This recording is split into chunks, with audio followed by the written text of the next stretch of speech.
Hello and welcome everyone. My name is Anna Carlsson Sigstedt and I'm the Secretary General of Diversity Charter Sweden.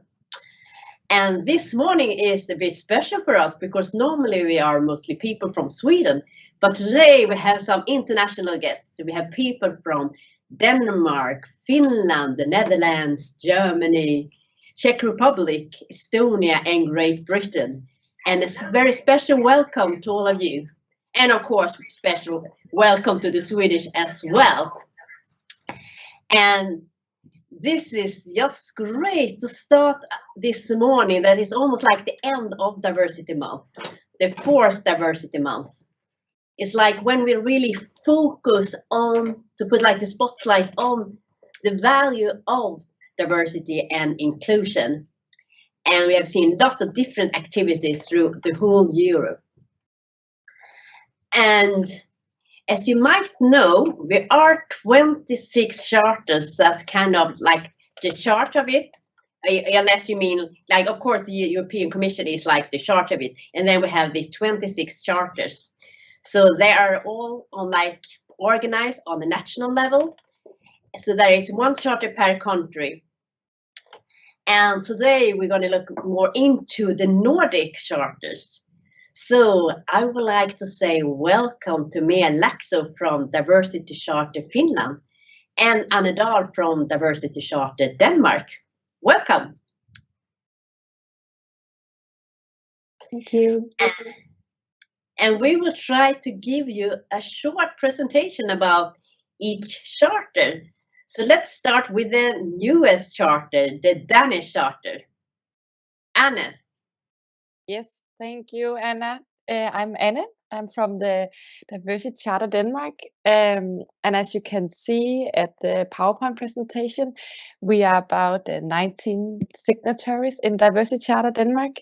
But the signatories are represented from a lot of different sectors. We both have signatories from the financial sector, from NGOs, from public institutions, the municipality of Copenhagen, and also insurance companies. So we have a lot of different companies all working together and sparring about diversity and the diversity agenda. In Denmark, the charter is designed to have different network meetings where we meet, discuss, and listen to experts on the subjects. So every time we have a meeting, some new experts give us insights about a different theme inside the diversity agenda. And it's very important for us in Denmark that you have something concrete to take home from the meeting so you can focus on that in your companies. That's how we are like in Denmark. Yeah, I guess that was overall a short presentation of how we do it. And can't wait to hear more about also the Finnish and Swedish charter and all the exciting presentations today. Thank you. Thank you, Anna. And over to you, May. Thank you.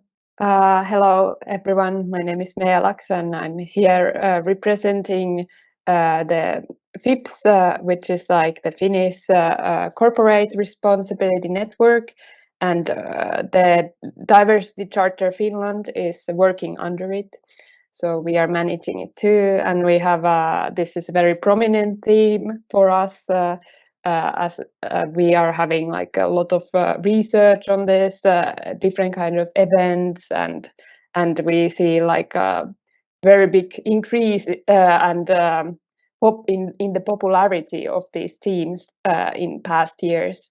We have 400 members in FIBS, but 95 signatories in Diversity Charter. So yes, that's the short version of Finland. Thank you. Okay, and thank you so much. And I think it's so great that we can have this morning together, like a cooperation between the Danish Charter and the Finnish Charter. And in Sweden, we offer this kind of seminars like every month, the last Friday each month. We have these digital seminars that is offering to all our members.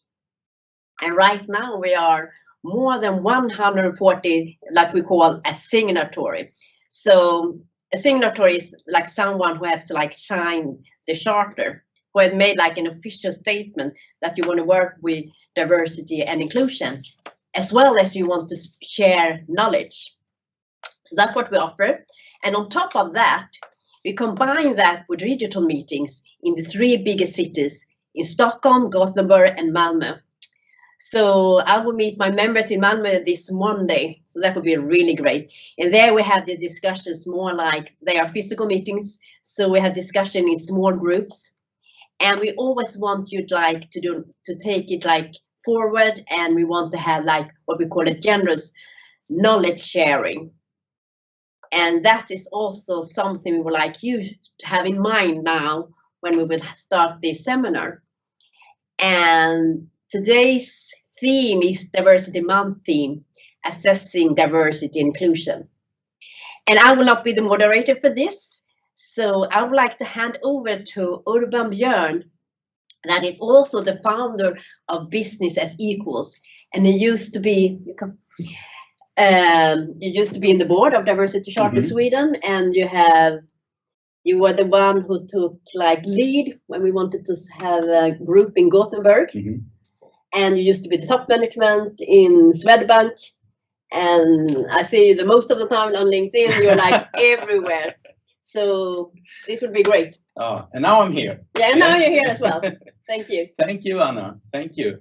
And good morning, everyone. I'm really honored to guide you through this morning session.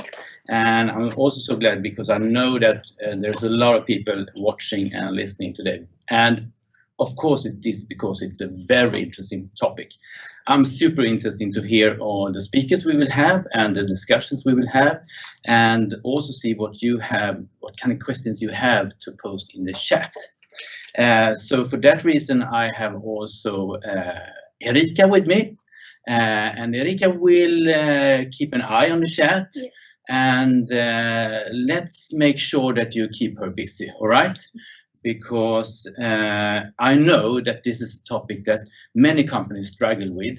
Are we going to measure? What are we going to measure? Why are we going to measure? And what purpose is it about? And what kind of measures do we have to, can we do, and what can we not do? So this is a question that most of you struggle with, I'm sure.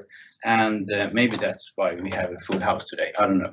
But I'm looking forward to this morning, absolutely. And also interested to see how our other countries in the Nordic area are acting in this, because that's the purpose of inviting both the Finnish Diversity Charter and the Danish, and also we will have the Swedish perspective as well. So by that, I'm not going to speak more myself. I'm more interested in listening to what other people think in this topic and around this area. So please welcome to you, Mea Lakso from Finland again. Welcome back. And I know you are a busy woman, and that's why you are on first, because you are heading for some other event today. So I'm very glad you can manage. But we will listen to a short presentation that you have, and you will give us the Finnish perspective on this. And after your presentation, it's a little bit of time that you can still be in touch with us and answer some of the chat questions. All right, most welcome, and please, Mea. Yes, just a moment. I will just share my screen.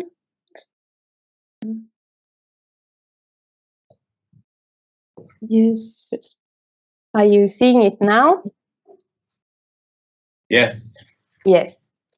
So, hi everybody and good morning. So, my name is Mea Lakso. I work as a coordinator in Finnish Corporate Responsibility Network, and I'm here to tell you a little bit about the diversity and inclusion in Finnish companies. We made a large survey last year, and I'm here to share a little bit from the measuring point of view how Finnish companies are doing on that regard. Then I will also go to the a little bit touch upon the topic how to measure something you're not allowed to measure, since many companies are struggling with this one. So I will give you like a few or one idea for this, how to maybe how can you approach this, for example. So let's get to it, as if I can go forward. Yeah, so we a little bit talked about this. We help to combine like sustainability and also like corporate responsibility on a practical level. And we also, this diversity and inclusion is really big theme for us. And we were one of the first ones in Finland to bring up this topic and so on. And 95 companies have signed this charter. And then just really briefly, like what it means measuring diversity and inclusion. Well, there are like simplified, there are like two interconnected purposes to find out how what is like the baseline of your company, how diverse or equal or inclusive your organization is. Or and then further on, usually the next step is then to like monitor the progress, how well those measures have taken or how effective they are, and so on. Of course, it's not so straightforward. Sometimes when there is like this struggle to measure, you can also measure like things like what kind of actions you have taken, like the number of them or quality of them. But yes, this is like one categorization. And if we go to this big survey that we did on the state of diversity and inclusion in Finland, you can maybe see these results if to compare how it is in your company or your country when you are seeing them now. So 38% had conducted a diversity and or inclusion assessment in their company, and 52 say that they regularly monitor progress in diversity and inclusion management.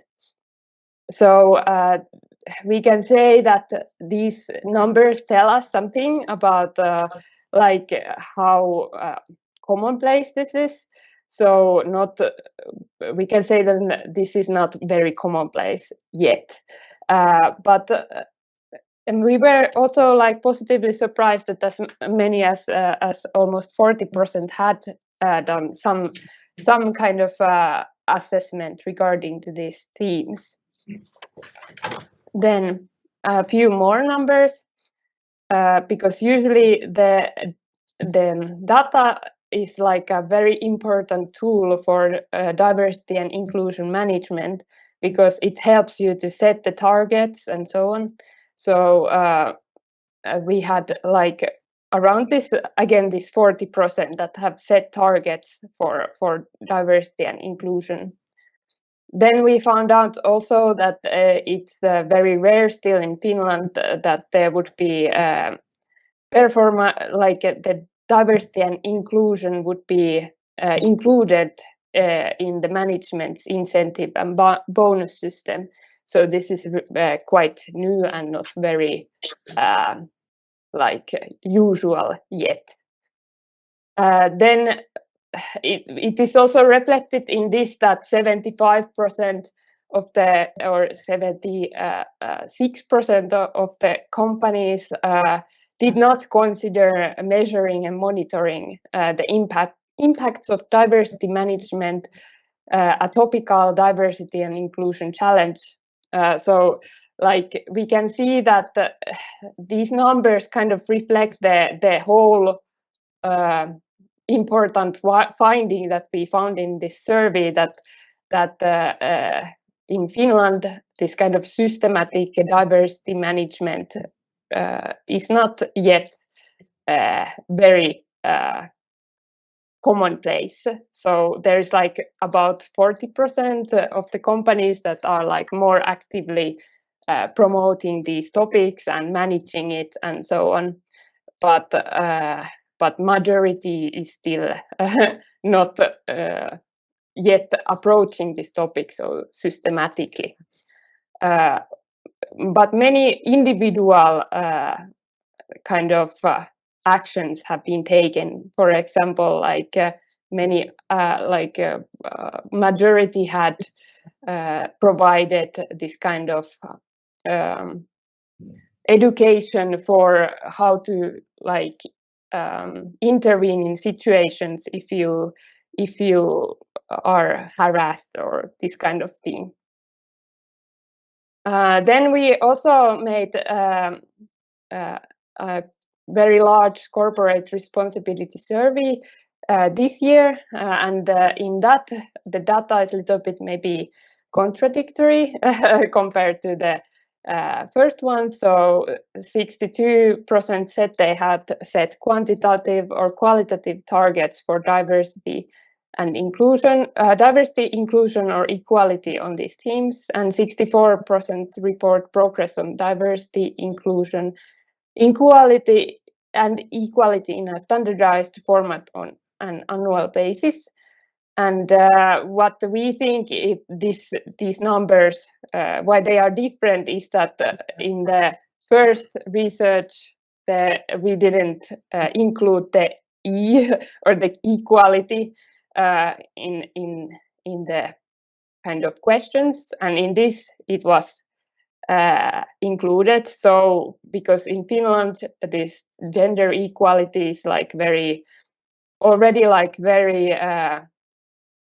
how you say, like usual, and we have the measures or we are measuring it and so on. It's this HR data that is used for these reports and so on. So this is kind of we speculate that these numbers are that's why so much more higher, that the targets are actually related more to the gender equality than perhaps diversity or inclusion. So a few reflections to conclude this part. So there is definitely some sort of measuring happened, but this, of course, our studies don't kind of can't provide clear answer on that, and it might not be very systematic yet. And I want to also highlight this, that personally, I'm a little bit worried if the diversity will only be reduced to gender equality, because it's much more than that. So I wanted to highlight that. Of course, gender equality is really important as well, but when we are talking about diversity, it's much more complex. So then we get to this dilemma of diversity and inclusion data, because it is like very restricted to what kind of data you can gather and have and so on. So this is very commonplace problem, and what some of our signatories have done is voluntary anonymous questionnaires for personnel. So you can, at least in Finland, and note I'm not any lawyer, so like I'm not expert on the law part of this, but in Finland you can ask about like things that you can't ask like directly. You can ask anonymously, but there is a warning that it really needs to be anonymous, and this is the problem, because like truly anonymous data is really difficult. It is difficult to guarantee the truly anonymity of the data. So I highly consider that if you want to kind of know, for instance, the experiences of minorities, chart this kind of, or like find out how different minorities, what are their experiences, or what kind of maybe identities people have and so on. This is one idea that you can explore. I'm not saying that all things can be done like this, and there is like its own problems regarding to this kind of questionnaires. But if it's like made in like anonymous way, it can really be one way to measure something that you're not allowed to measure. But as I said, I don't know the legislation of your country, so you should really consult some legal advice or make this kind of questionnaires, like outsource it to someone who knows how to do them. And this may only work in big companies. And to conclude, I would like to also, what I little bit said, I wanted to highlight that there are like many things that makes us different, and kind of it always depends on the organization what makes it more diverse, because it's like relational. So when you want to measure diversity, you should really think what you are actually wanting to measure, because there are like many categories you can measure, and for instance age, different kind of family types, and these kind of things that actually might matter when for instance combating like age discrimination, or like how to consider different kind of families and so on better in your workplace. And I kept it very brief, but I want to thank you, and I hope I could provide you some new ideas and insights. Thank you, Mia. Very interesting, many perspectives to think a little bit about and compare to how are your organization, your company acting in this question. So, but first, do we have any chat questions yet? Yes, yes. We have. We have one here that asks, what is the implication for minorities, such as colored men, because you showed much data of the gender equality. Sorry, I didn't. Maybe I check also the chat. I didn't.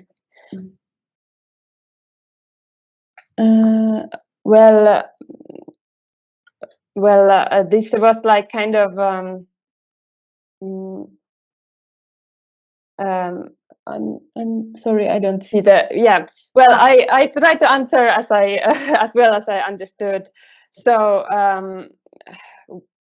I think that like what I tried to say in my presentation is that I'm worried that if we only like focus on the gender distribution, all the other aspects of diversity will be kind of forgotten. It's very like natural that we focus on that, because it's something, at least in Finland, we can measure.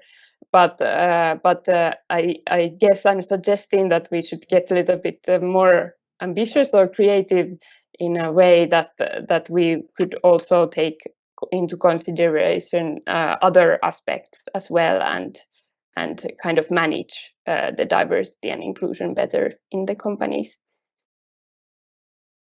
Mm. And there is another question, I think. Can yes.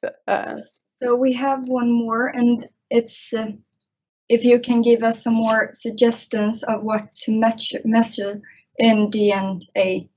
Yeah. So, for example, you can in this questionnaires, voluntary questionnaires, you can like they need to be like made very well and sensitively and planned well. So it's not maybe it's not simple, but you can ask, for instance, that like how well do you think that in our company we are taking into account these minorities, like listing them like different kind of types, that, or you can ask that for example, if you are identifying with some minority, and if you think that in our company we are taking into account these your like group well enough, or like what you would do better. This kind of,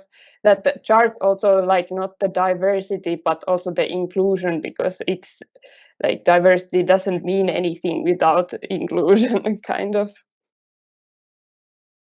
And yeah, there is another question as well, and it's a very important one. There is a question that how to guarantee the anonymity. Well, first of all,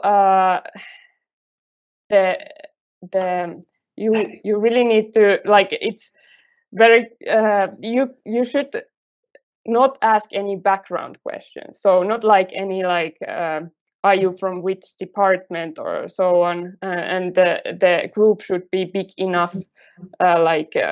I can't say what is the correct number for that, but this doesn't work in like 20 people company. It needs to be like hundreds or and so on, or like bigger. So it's not, you cannot trace if somebody says that, oh, I have this like disability that my hand is off or something, and then in your company there is only one person who doesn't have a hand.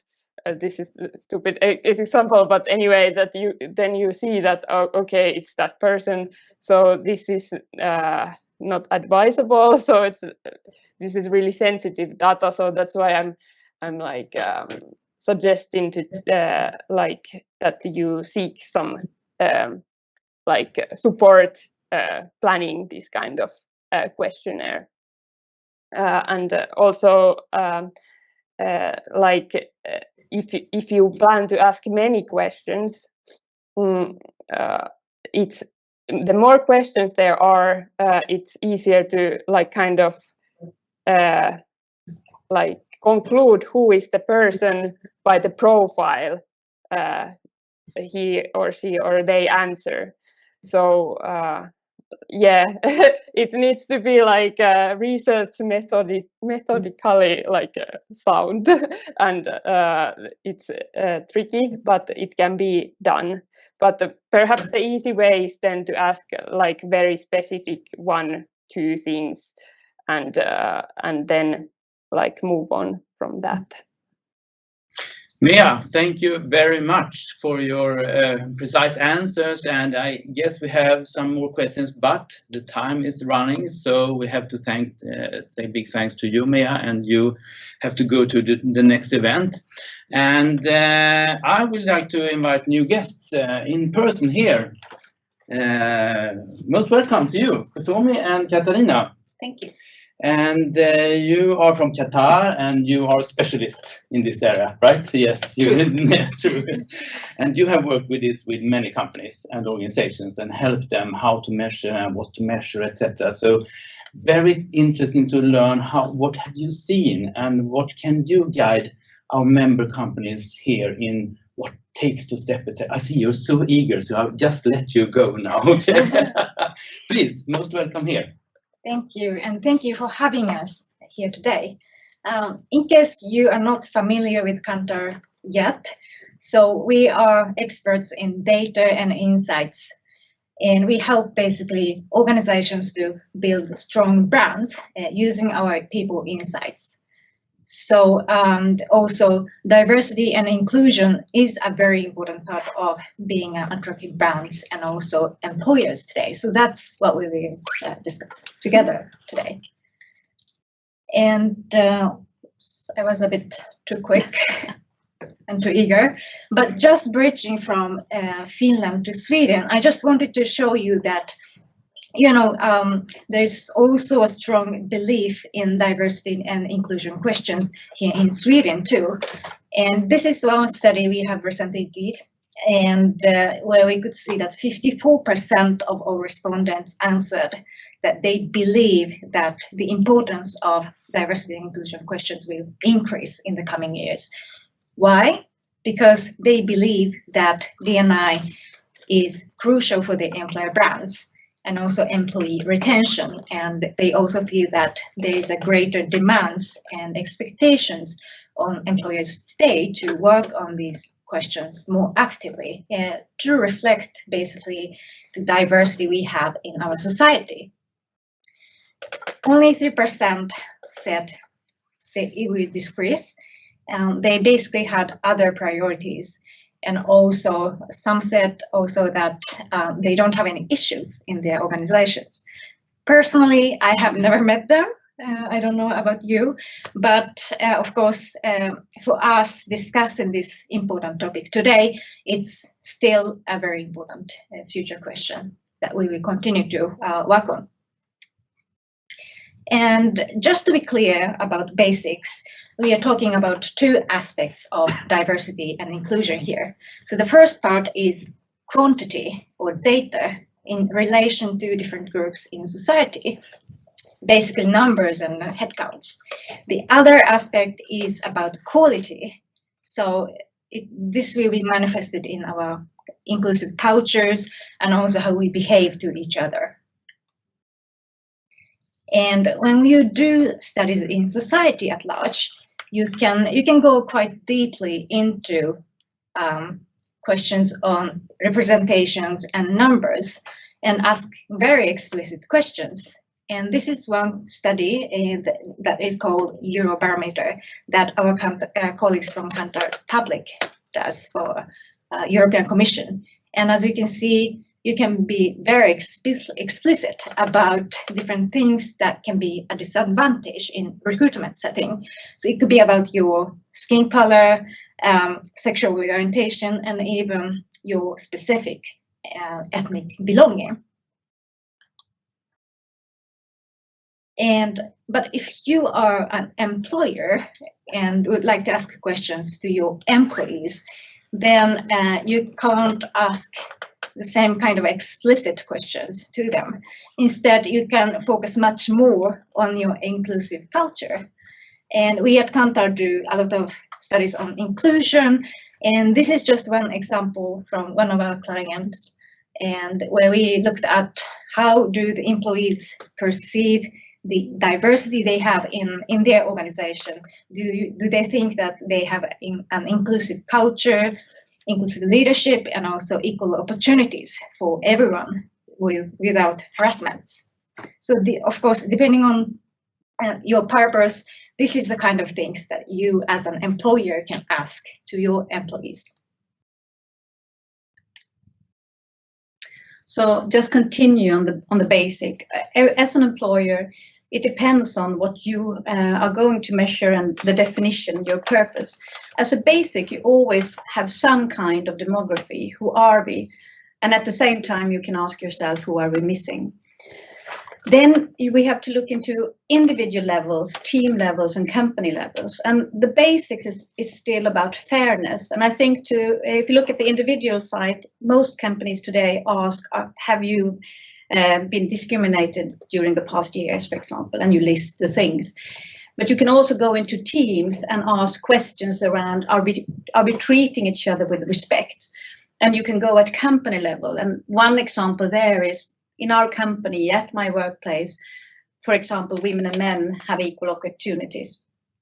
But if you go to another level, you try to look at the value add, and then you start to go more into how you use really, truly. Are we feeling respected and valued as individuals?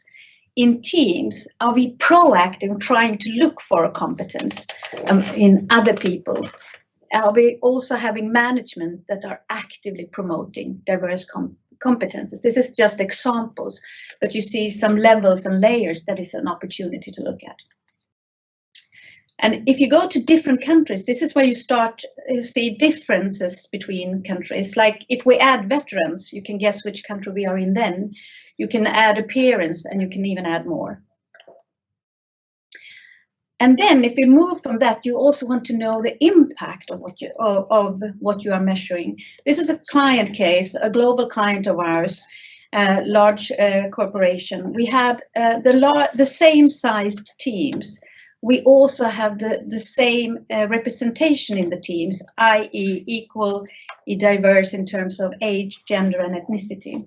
If you look at the golden teams, they have an inclusive behavior. And what they said, the people working in those teams, they said 77% said we are very efficient when we work together. We have a great renewal climate. We are open to ideas. We can practice that. 84% said we are learning from each other. We can talk about mistakes. We develop. And 84% said we recommend to come and work here. The gray teams are not having an inclusive culture, and you can see in percentage the difference, and only 42% said I recommend this company because it was not a great place to work from that. So still the question remains when you see this, what can we measure, what is allowed, and should we measure? Yes, says countries and group, you can measure everything. If you are in the US, if you are in UK, Canada, you are expected to ask questions about race, for instance. You have in Sweden a group, the Afro-Swedes organization, that say, please give us more data. Please show we are not included in the society. You will have other countries and groups that say no. And for instance, the indigenous people, the Samis, that had their skulls measured in the early 1900s, and where the race researchers were using the measures to say you are not as intelligent as other people, had a horrible experience. Definitely no. And then when you go into this, you now have to start to look into the law, what is stated. So if you look at the guidelines, due to this background, the historical background, the ethnic and the racial data is very called sensitive. And that's also what the anti-discrimination laws are saying. You are forbidden to use this type of data because if it is a disadvantage to the group you refer to. But then you can do, if you are to address discrimination, inequality and exclusion, then you are actually allowed to capture the data if you follow the rules and regulation. And what is that? If we summarize it quickly, you have always to ask about consent, you have to secure anonymity, and you have to follow the GDPR principles. So we also think that it's key to know your country or countries if you operate in several countries. And for example, in the US or UK, as Katarina mentioned before, you as an employer are expected to measure race and ethnicity, for example, whereas here in Scandinavia, we simply don't have the same habit of doing it because of the, how our society have looked like historically.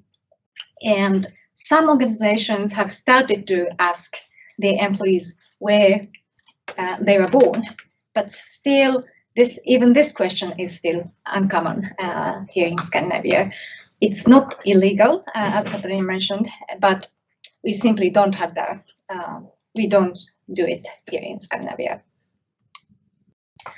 There's a lot of other questions that you as employer might want to ask, or that is coming up. Can we measure other things beyond that? But you have to question yourself, what do we really need, and who is the respondent? If you move into areas as sexual orientation or disability, you all have to be very cautious, as Maya was mentioning. You want an inclusive design that everybody recognize themselves. But that is challenged by how many are you, the size, the groups. It's also challenged by, do I even understand it? There's a lot of definitions that you don't know as a common person. And that has to be true. And you have to secure the anonymity and trust. we normally spend an hour on this, so we are moving fast. So if we summarize, Kotomi. Exactly. So before we finish, we wanted to give you 8 concrete tips that hopefully inspire your work internally in your organization. And definition, first of all, is key.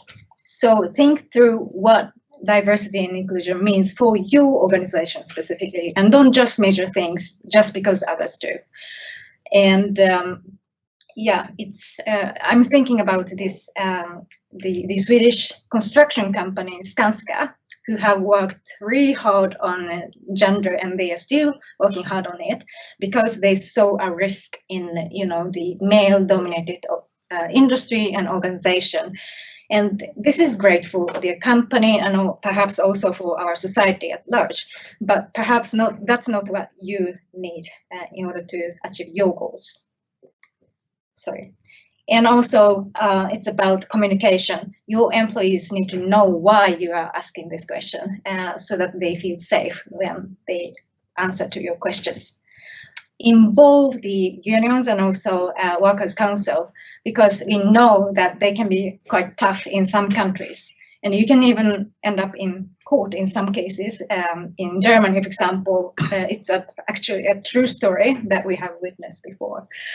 And think through whom you ask and how they would perceive your questions, because as we showed you before, what you can ask varies greatly between countries, and which is of course impacted by local practice and habits, what you basically do. So legally you can ask quite a lot of things, but maybe that's not what you do in local practice. And if you remember, don't question overload. Use only the few, the ones you need this time. So the more demographics you add, the more challenging it will be. Decide also the balance between the perfect inclusive question versus the usabilities and the amount to respond to. So if you detract something, explain why you haven't also. And specifically if you're international origin or sexual orientation. We can't pressure the secure or the anonymity. You always ask for consent. That is the first help for everything. And you can also look for official questions. Secure your technology platform and databases where you save your data. And that's also a great advice to use external suppliers, not because we're Kantar, there are many others, but to secure that type of data. And also think of using other data sources and methods. What do you already have? Is there any open source data from your statistical organizations and EU? And also consider qualitative methods sometimes, even if we want numbers, but that can help. Thank you. Okay, thank you. Please stay. I mean, this is hard to navigate around, right? And yes. I don't know where to begin, but there are so many perspectives on this topic, and I guess many companies are trying their own model for doing this, right? I think your tips was perfect. Think again before you start, right? But if you are a company who just have considered or maybe take decisions about some targets, how to start? Short. How to start? Exactly. That's a great question, because even the greatest expert in diversity and inclusion was at some point a beginner. So that's a great question, we think. And whenever you measure something, regardless of whether it's diversity and inclusion or something else, you always need to start with a clear purpose. Once again, so if you have never done it before, measuring diversity and inclusion, our first advice would be that to ask yourself the question, what is important for your organization and what do you want to achieve by measuring these things? And if you have a clear purpose and also a clear target that you follow up on regularly and also discuss with colleagues and take necessary steps step by step, then eventually you will make a progress. Although we all know that change takes time, so you need to be patient, of course. Really good. Erika, do we have any questions from? Yes, we have here. Let's see. So one, they ask if you should consent and ask when you're sending out the questions, so that you can see the reactions, or if you should be in the same time as you to send out the survey. I'm not really sure I'm following in. I can take it again. Yeah. If you advise to ask before you send okay, no, you can have it when you send the questions, when you send the questionnaire, but always, because it's right there, so you are very clear. Do you agree to this? And also make it voluntary, so it's not forcible. I can skip all the questions if I want. I may consent to one question, but then I skip the rest. So don't force people to respond, but ask the question. Yeah. Great. Have you another one? Just a question about if they can get access for the PowerPoint after. If you're very kind, no, you will. You will. Great, you're sharing, and we are generous here, right? Yes. I have a last question for you. Interesting. What can you see now? What's coming next? What's the next thing to start considering to measure? Well, we believe we have already started since more than a year back. We are looking into the difference between people in the office versus staying in other places or at home working, because this is the big concern among many companies and leaders. Are we going to discriminate, exclude people? And we could also, it's just a month ago, we had one of the unions leaving data in Sweden for the salaries and a certain organization, and they could see that younger people who worked a lot from home had slower progress on the salaries. So those things we'll probably have to look into for the future. Interesting. Yes, we could spend a day. I'm sure, at least I could spend a day talking to you, but we don't have time. And we had other speakers also. Thank you very much for coming and sharing your expertise, actually. Thank you. Thank you. So, and thank you everyone for keeping Erika busy. Keep doing that because we have 2 speakers left today. And I would like to invite Erik Hedin from Samhall now. And Erik is, and Samhall is a company that has worked with this in practice and actually together with Kantar, I guess. Erik, welcome here. Would you like to share your practice on this and how has things turned out for you at Samhall? Yes, thank you. I will first try to share my presentation to share a few cases. So I'm trying to do this magic stuff. Oh, let's see. Here we go. Can you see a purple screen saying that yes, make diversity and inclusion a strategic and measurable matter? Great. Perfect. So this is me.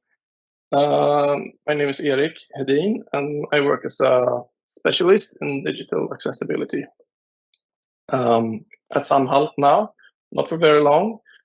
And so, why do I look so nervous in this picture? It's not because I was riding a horse the last weekend for the first time in a very long time.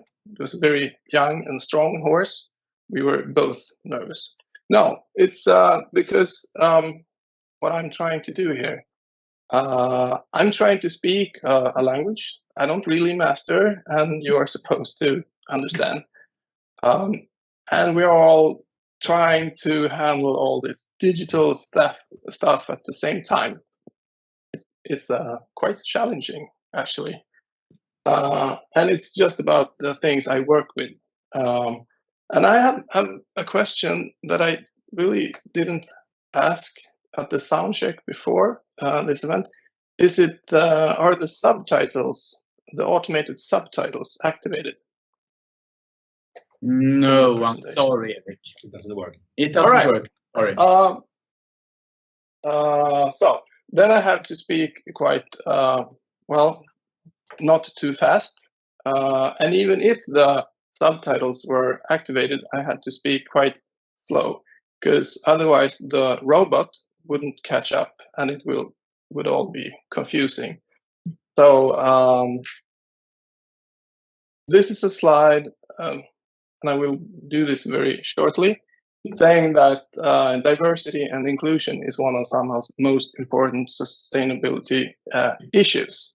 And within that field, I work with digital accessibility, and I'm used to work with the agile approach, which Samhall is now turning into as well. That is great. So we can work with continuous improvements, or sometimes continuous fails, and then we iterate and measure. That's really important. And I'm glad that I could maybe share some inspiration of the best, or sometimes maybe worst practice. Right. So can we measure accessibility, and how do we do that? And I was thinking that we could try here and now. And unfortunately, you can't raise a digital hand in this version of Teams. I've heard, but you can write in the chat. You can write yes. So, how many of you know what alley means? And alley is A11Y. All right, great. All of you, perfect. Alley means accessibility. And since there are 11 letters before, at the first, between the first and the last letter, obviously not. Because alley is, it is actually a standard shortening in the global digital accessibility community, and not very accessible. I don't know why companies, organizations almost always come up with these shortenings and these terms that are quite exclusive, even when you work with accessibility. Quite strange. And there's a text down here. I don't know if you can read it. Well, actually, it's referring to the second row in this picture, saying that this row is 60 characters long, spaces included. That is 10 too long, according to the cognitive accessibility recommendations in the international standard 21801, if you didn't know that. And this text has also too low contrast and is too small, according to the physical accessibility regulations based on WCAG, the standard, version 2.1 level AA. So now, next test I'm trying to make here with you is how many of you know what WCAG means? You have to write in the chat. I'm moving forward quite fast. And of course, you all know that WCAG means Web Content Accessibility Guidelines, and that it's a standard now since many years, and now even a law in the whole of the European Union for both the public and the private sector. There is this Accessibility Act, or at the European level, it's a directive called EN 301549. So, and with WCAG, we can measure digital accessibility, and we can even do it automatically. And I will show a case of that. Because when I started at Samhall last October, Funka had made automated tests. Funka is an accessibility company, expert company in Sweden. They had made automated tests with their inclusion barometer, showing us that Samhall.se, Samhall's website, was not very inclusive. So I thought that, okay, let's dig into this and do something about it. So now in May, we have gone through all the issues. We made a priority list and have been working to solve them one by one. And now all of the prior one issues are solved, and we are working on the rest. So great. But this WCAG standard does not give us the whole picture. And the automated tests are only testing a part of this WCAG standard. So this next slide is showing that WCAG is actually only covering the physical disabilities, and that the cognitive or mental disabilities that people have are much more common. I got this picture from Begripsam, an organization or company also that works with accessibility experts. So if we not only can use automated tests, what do we need to do? We need to ask real people. And we got help from Kantar. But now I'm looking into this very big annual survey called the MUSK, medarbetarundersökning, that is Swedish, the MUSK, reaching out to all the 25,000 coworkers at Samhall once a year. If we can do this in a more inclusive way, I mean, the whole survey is really important, because there are questions about discrimination, for instance, that are really important for us. And to the left here, you can see, if you can see, an SMS that I got as an employee at Samhall. It's in Swedish, and telling me that there is a survey going on and a link I should trust to go to this survey on the web.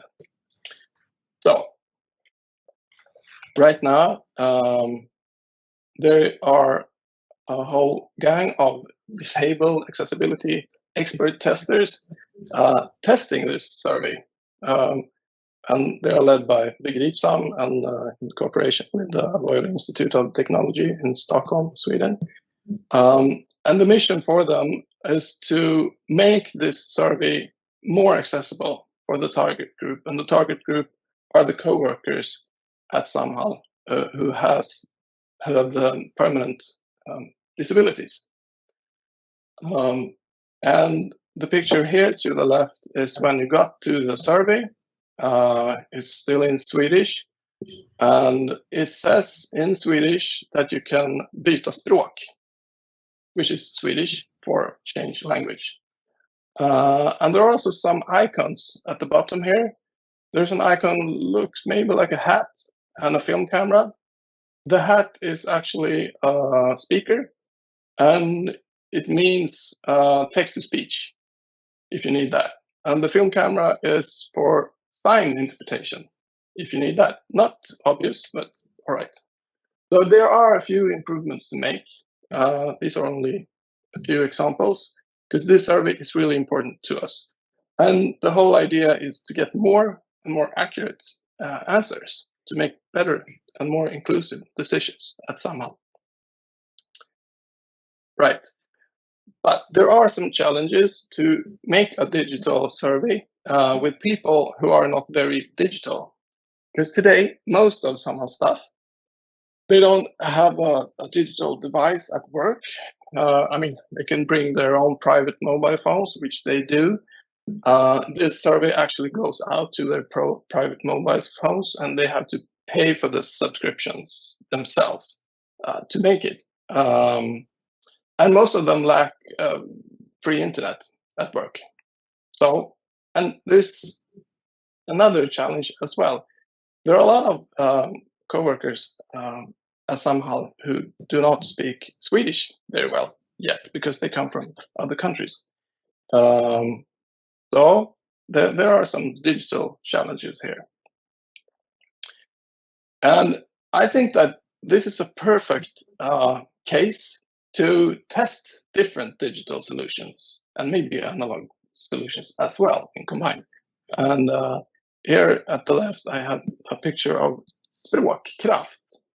It's a website, and it's an SDK, a software development kit that is for free, that you can use to have language support for the content on your website. So here I choose to highlight the Swedish word värderingar, and I choose English as my mother tongue, which is not, but in this case. And I got this translation. Värderingar means valuation or estimation, right? But there are a lot of different digital solutions that we could test. And if we get skilled at testing, maybe somehow in the future can offer 24,000 accessibility experts to help other countries and organizations to build better products and services. That would be great. That is a vision I have. So if we could be better at providing inclusive digital solutions at Samhall, and that if Samhall could gain from that, I think that a lot of people could gain from that. So it's a win-win game. And I'm sorry, I was too fast there. Yes, alley for the win. I said here. Now you know what alley means. Well, you did already. Great. And you can please contact me if you would like. I have a few links here in my presentation if you want to dig into this European Accessibility Act or the standard for cognitive accessibility, or WCAG. And that was it, because I had a quite short time, I guess. Thank you. Everybody had, Erik. Everybody has short time here, but thank you very much for your presentation. I'm really excited over it, because this is areas that I think we talk too little about. I think you live inclusion and accessibility at Samhall, and that's really interesting to hear. And I have some questions, but first, questions from the audience. Do we have any chat questions, Erika? No. No? Oh, great. Then I have some. Everything was perfectly clear. And you knew everything from the start.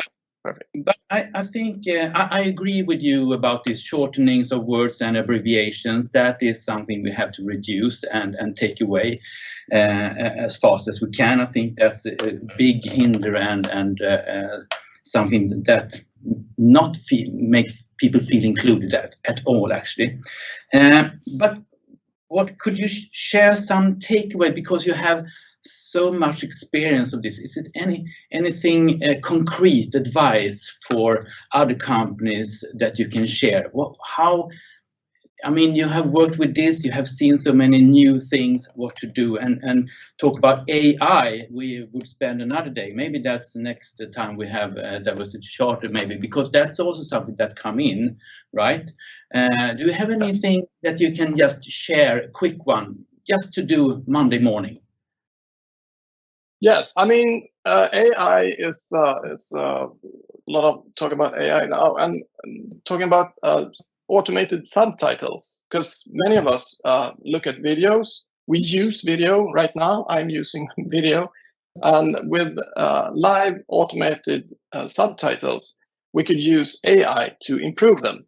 And I used to work a lot of at my former company, this national TV broadcaster. I worked a lot with that, and it's good for many people, but sometimes it gets really confusing. And I've heard thousands, almost, examples of how confusing it can get. But it's really important that you use that technology in the right way. Don't be afraid to use it, but use it in the right way. And you need people to look at it, because I heard from the Swedish Parliament, Riksdagen, they do not want to use automated subtitles, because they experience that in Swedish, when you say be last, it's vara sist, is very close to vara rasist, which means be a racist. And that is quite sensitive in a parliament. So you have to keep human eyes on the technology, but that combined can be really, really strong, really good, especially for people with disabilities, because it gives opportunities and abilities used in the right way.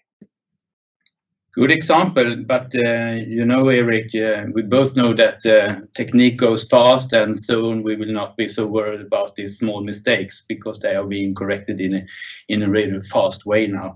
Thanks for that advice. And I must say personally, I just recently noted bionic reading. If you have noticed that, it's a way of making it simple for people with dyslexia to read more fast, and an easy tool that you can all just, maybe I'm doing commercial here, that was not my intention, but never mind.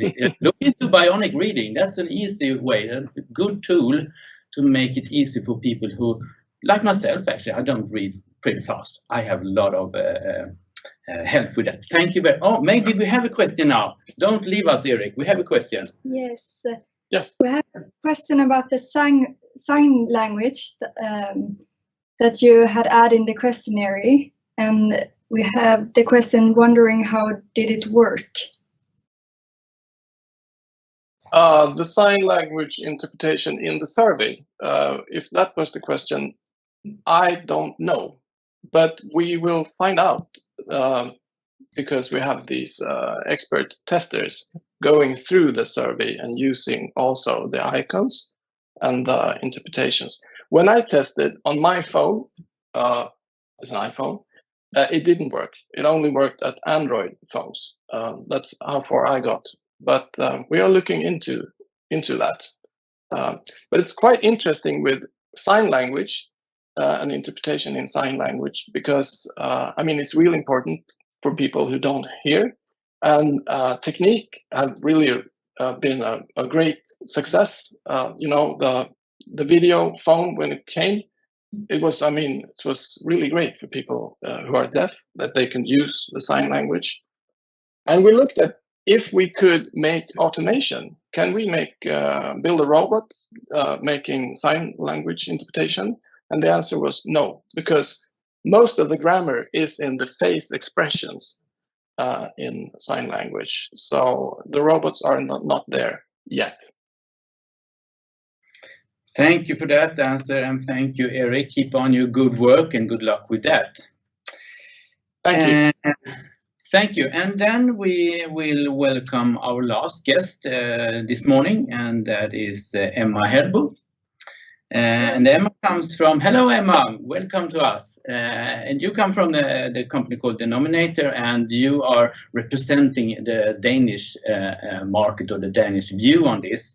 But I also know that you will cover a little bit more than Denmark, right? Maybe the Nordic comparison, and maybe also the global, I don't know. But I know that you know a lot about this, so I'm super excited to hear from you, and we will have time also after your presentation to ask you some questions, right? So please, Emma. Yeah, I will just share my screen. So, can you see my screen now? Yes. Yeah. So yeah, I will be talking a little bit about lessons learned and the latest DEI trends globally. But briefly, a little bit about me. My name is Emma, and I work as a Strategy and Growth Acceleration Manager at Denominator. And we are a global data provider on diversity, equity, inclusion. But I'm based in Denmark, originally from Vietnam. And Denominator sort of has its roots in Denmark. The CEO, Anders Rodenberg, is originally from Denmark, but has been living in New York for the past 10 years, working at Moody's, the ratings agency. So it is a bit early for him. So this is also why I'm here today. But what we do is that we collect and deliver data on DEI across the globe and currently cover more than 2 million companies globally. And what I will be talking a little bit about today is the learnings that we have done on measuring DEI on companies globally, the challenges that companies meet when they want to measure DEI, and a bit on how you can overcome them. Then turning to how can you then work with the DI data and turn it into actual actionable insights, and then end on why you should be measuring DI and the benefits that you meet. So the learnings that we have done from a global outlook is that ESG data has been a big thing for many years, but a lot of the data on ESG is essentially only on the E. There has been a large focus on the environmental dimension of ESG. So today we have a lot of standards on how to measure carbon emission or CO2. But the lack of focus on the social parameters has been there. But within the last few years, we have seen a rising demand from investors, from society, from consumers on these social factors. So with this demand, the data availability has also risen. It's not that the data has not always been there, it has not just been collected. But with this, there are still some lack of standards and frameworks on the social aspects. And the standards that are here today, they're also mostly on gender. And when you want to measure DEI, and as some of the other speakers has also mentioned, it is important to go upon gender, because DEI is much more. It's also nationality, religion, and disability. So you need this holistic approach. And you also need to measure on more than just the top management. It's not just board and executives, it's the company as a whole. And another thing is that the market on DEI data has traditionally been survey-based. So with this perception-based approach, it's really valuable because you get an idea of how are your employees seeing your company, and it's valuable for within the company. But if you want to measure and you want to benchmark against your peers, you might also want to include some more objective data, because how employees perception their company across the companies, it can be very different. So going on to the challenges of measuring DEI and what you need, as some of the other speakers has also mentioned, GDPR is one of the first things that will hit you, because there are some restrictions on what companies can ask their employees, what they can collect, and what they can report in a structured way. But the key word here is really the unstructured data, because companies can disclose a lot of unstructured data on their employees. And one of the most frequent examples here is the bios on the leadership page, for example. In these bios, you have a lot of information on where people grew up, how old they are, their nationality, where they went to school, and so on. You can also pick it up in the if you do an interview with a magazine or something like that. So all this unstructured data, companies are allowed to disclose it. They're allowed to communicate it. So the advice would be make the data available, but do it in an unstructured way, because then it can be picked up by third parties who then are allowed to structure it and use it for measurable purposes. But with the increase of data sources and data availability, there also comes a lot of complexity. And one of the huge complexities is that companies sometimes don't disclose in a consistent way. So as an example, Novo Nordisk, if you go to their annual report, you will find one number on their gender ratio on executives. But if you go to their leadership page, you'll find another number. And depending on how you define executives, there could be a third number. So this is to show that the way that companies disclose, it can be different across data sources, and it will increase the complexity of DEI data. And with this, it sometimes means that it's easier to understand a score or a rating, because then you go from the raw data where you can find these inconsistencies, and you go to a more fixed model that can help you understand across companies. So how can we go from the global realities that we know and contextualize it into something at a regional level or even at a country level? So globally, we know that there are around 16% of people with disabilities, but the gap of people with disabilities in leadership is huge. This is what we know on a global level, and this is the global realities. This you can then break down into a regional level. How are different regions performing on this dimension of DEI?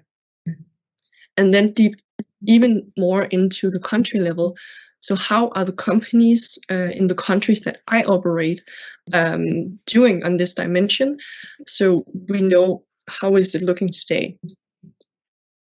And what the companies then do, at least the companies that we work with, how can they turn it into the DEI data into some actionable insights and actually work with the data to create strategies and make change and set targets.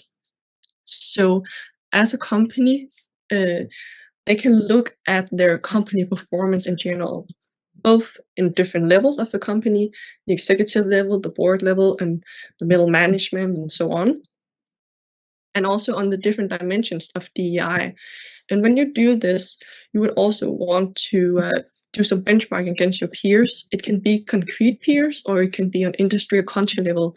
And when companies do this, they will reveal their current gaps, and they will see where do I maybe perform very well in DEI, and are there some dimensions where we might be able to improve.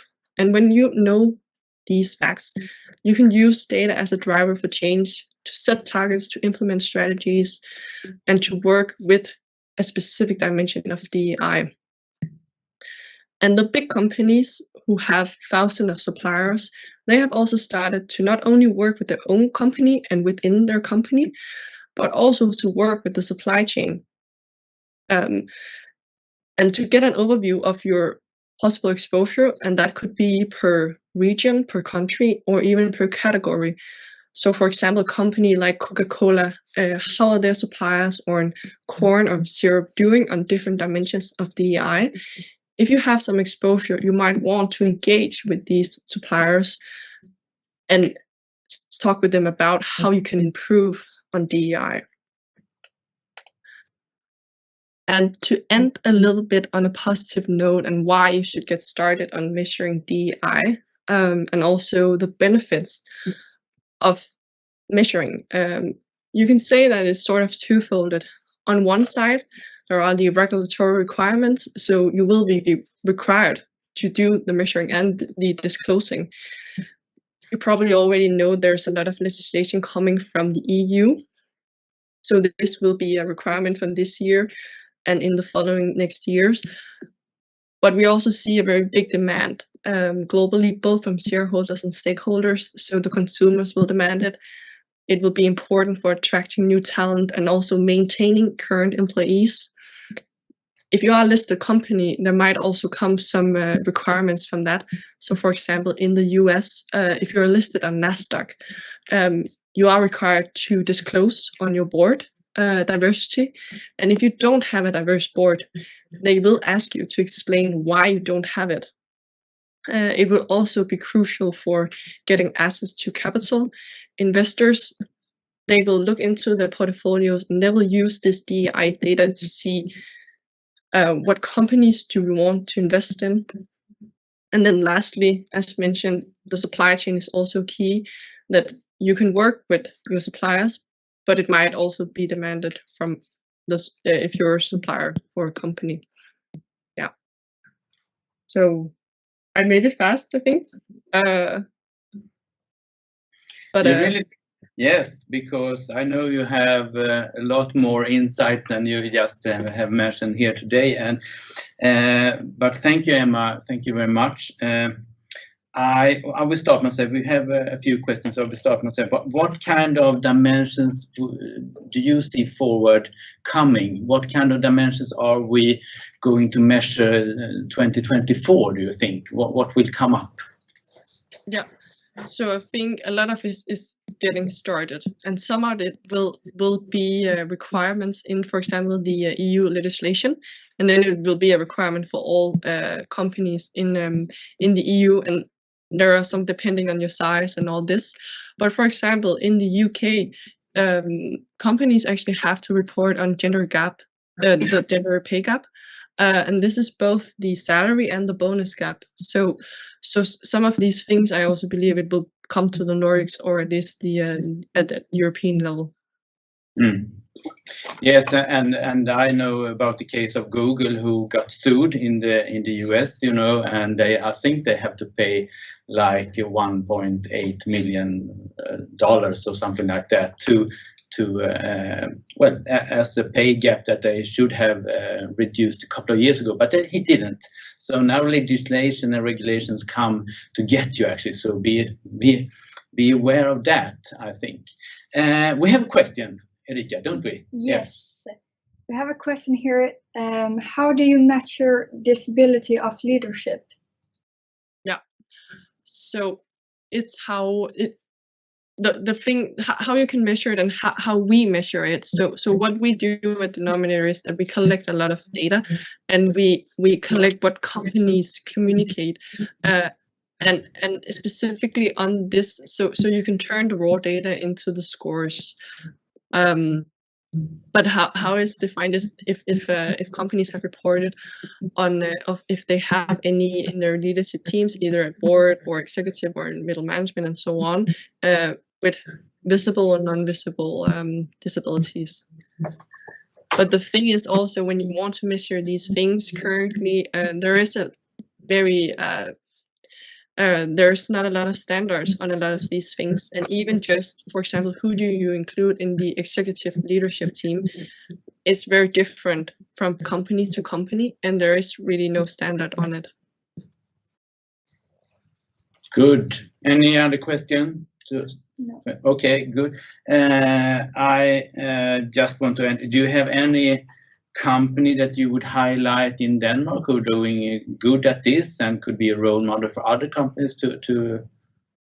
Yeah. Yes. So I think there's a lot of great companies in Denmark doing well on DEI. And for example, also in May, maybe some of you also joined some conferences on DEI. I personally myself joined the Women Economics, hosted by Above and Beyond, and the Danish Diversity Award with DEI and Good Talks.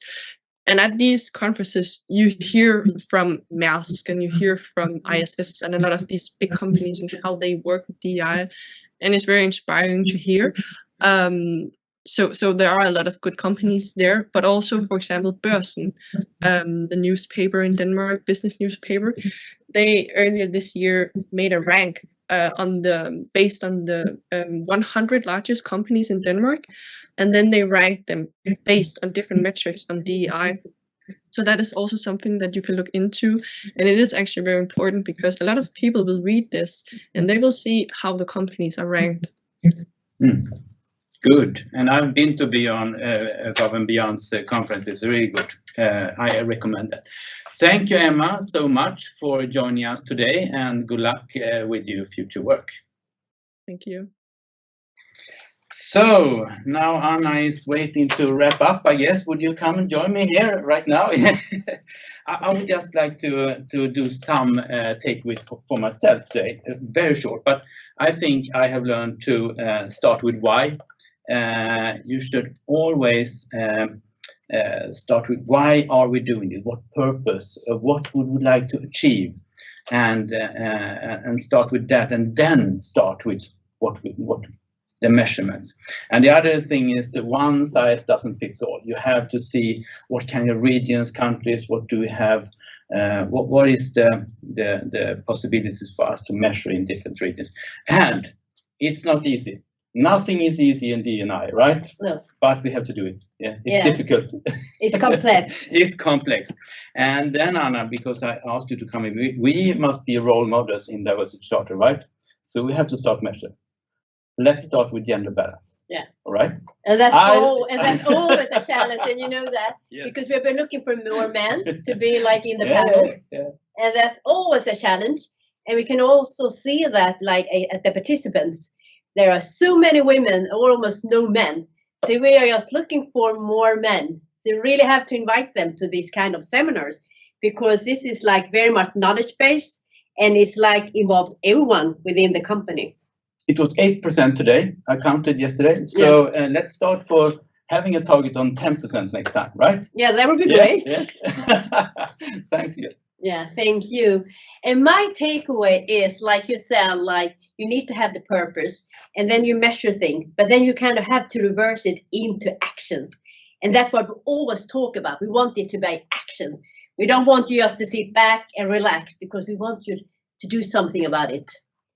So we will continue that. We were going to continue with this knowledge-based seminars, and the next one is 25th of August. And I still not really know the subject right now, but you will find everything on our webpage.